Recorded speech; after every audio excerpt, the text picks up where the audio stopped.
రాజకీయాలంటే అధికారం మాత్రమే కాదు, ఆ అధికారం వెనుక అంతు చిక్కని అక్రమ సామ్రాజ్యాలు ఉంటాయని మనకు తెలుసు. కానీ ఒక సాధారణ స్థాయి రాజకీయ నాయకుడు, ఒక మున్సిపల్ కౌన్సిలర్ భర్త ఇంట్లో కళ్ళు చెదిరే విలాసవంతమైన లోకం ఉంటుందని ఎవరైనా ఊహించగలుగుతారా? అది కూడా బయట ప్రపంచానికి తెలియకుండా ఒక ట్రాప్ డోర్ వెనుక రహస్యంగా దాగి ఉన్న బంగారు ప్రపంచం. పశ్చిమ బెంగాల్ రాజకీయాల్లో ఇప్పుడు ఇదే అతిపెద్ద హాట్ టాపిక్. హౌరా గల్లీల్లో బాంబుల మూత వినిపించింది, కానీ పోలీసుల సోదాల్లో బంగారు మెరుపులు కనిపించాయి. అసలు ఎవరి షమీం అహ్మద్? ఆ సీక్రెట్ ఫ్లాట్ వెనుక ఉన్న డార్క్ స్టోరీ ఏంటి? ఇప్పుడు చూద్దాం.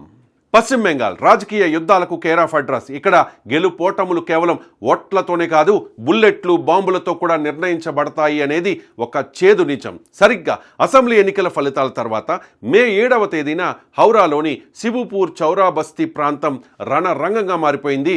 భారతీయ జనతా పార్టీ మైనార్టీ మోర్చా జిల్లా అధ్యక్షుడు సికిందర్ ఖాన్ ఇంటిపై బాంబుల వర్షం కురిసింది. 15 బాంబులు, 8 తుపాకులు, మారణాయుధాలతో గాల్లో పేలిన తోటాలు. ఆ రోజు అక్కడ నరమేధమే జరగాల్సింది. ఈ హింసాకాండ వెనుక ఉన్న ప్రధాన సూత్రధారి ఎవరని పోలీసులు ఆరా తీస్తే బయటపడ్డ పేరు షమీం అహ్మద్. షమీం అహ్మద్ తృణమూల్ కాంగ్రెస్ పార్టీకి చెందిన ఒక సాధారణ నేత.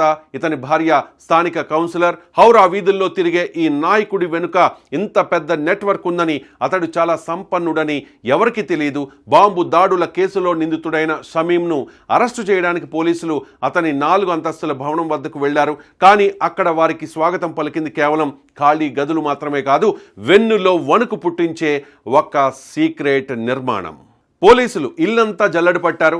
ఎక్కడా కూడా షమీం అహ్మద్ ఆచూకీ కనిపించలేదు. కానీ ఒక గదిలో తనిఖీ చేస్తూ ఉన్నప్పుడు వారికి ఒక గోడ దగ్గర అనుమానం వచ్చింది. బయట నుంచి చూస్తే అది ఒక సాదా సీదా చెక్క తలుపు. కానీ ఆ తలుపు వెనుక మెట్లు, ఆ మెట్ల చివరన ఒక ట్రాప్ డోర్.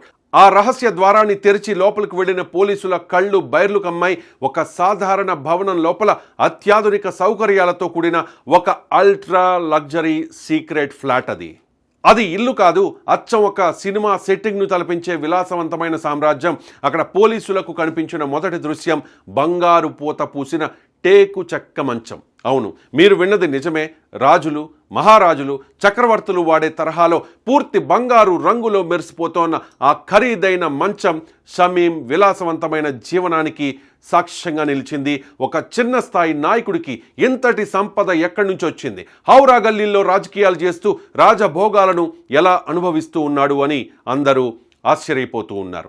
ఆ రహస్య ఫ్లాట్లో కేవలం మంచమే కాదు, ప్రపంచవ్యాప్తంగా లభించే అత్యంత ఖరీదైన సోఫాలు, అత్యాధునిక ఏసీలు, లగ్జరీ కిచెన్, ఖరీదైన ఇంటీరియర్ డిజైన్తో కూడిన బాత్రూమ్లు ఉన్నాయి. భద్రత కోసం ఇంటి చుట్టూ కాకుండా కేవలం ఆ రహస్య గది చుట్టూ కూడా ప్రత్యేకమైన సీసీటీవీ కెమెరాలు అమర్చుకున్నాడంటే అక్కడ ఎన్ని చీకటి ఒప్పందాలు జరిగాయో అర్థం చేసుకోవచ్చు. బయట నుంచి చూస్తే ఒక సాధారణ ఇల్లు, కానీ లోపల మాత్రం కోట్లాది రూపాయల విలాసం. ఇరుగు పొరుగు వారికి కూడా ఇక్కడ ఇలాంటి ఒక ప్రత్యేక లోకం ఉందని తెలియదంటే షమీం అహ్మద్ ఎంత తెలివిగా ఈ ప్లాన్ చేశాడో ఊహించుకోవచ్చు.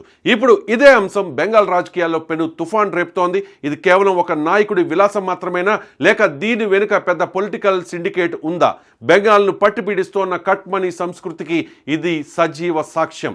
ఒక మున్సిపల్ స్థాయి నాయకుడి వద్దే ఇంత సంపద ఉంటే ఇక పెద్ద నేతల దగ్గర ఎన్ని రహస్య గదులు ఉన్నాయో అని ప్రజలు చర్చించుకుంటూ ఉన్నారు. ప్రస్తుతం ఆ గోల్డెన్ మంచం ఫోటోలు సోషల్ మీడియాలో వైరల్ అవుతూ ఉన్నాయి. పోలీసులు ఆ రహస్య ఫ్లాట్ను సీజ్ చేశారు. అయితే పోలీసులు వచ్చే ముందే షమీం అహ్మద్ తన కుటుంబంతో పాటు పారిపోయాడు. షమీం పట్టుబడితే ఆ బంగారు సామ్రాజ్యం వెనుక ఉన్న అసలు కింగ్ పిన్ ఎవరో బయటపడే అవకాశం ఉంది. హౌరా అండర్ వరల్డ్ కింగ్ ఎవరు? ఈ అక్రమ సంపాదనకు మూలాలు ఎక్కడున్నాయి? షమీం వెనుక ఉన్న ఆ పెద్ద హస్తం ఎవరిది? ఒక చిన్న తలుపు వెనుక ఎన్ని రహస్యాలు దాగున్నాయో, ప్రజాసేవ పేరుతో రాజకీయాల్లోకి వచ్చి ఇలాంటి రహస్య సామ్రాజ్యాలు నెలకొల్పిన నిర్మించుకుంటోన్న నేతల అసలు రంగు ఈ ఉదంతంతో మరోసారి బయటపడింది. మరి షమీం అహ్మద్ ఎక్కడున్నాడు? ఈ గోల్డెన్ బెడ్ మిస్టరీ ఇంకెన్ని మలుపులు తిరుగుతుందో చూడాలి.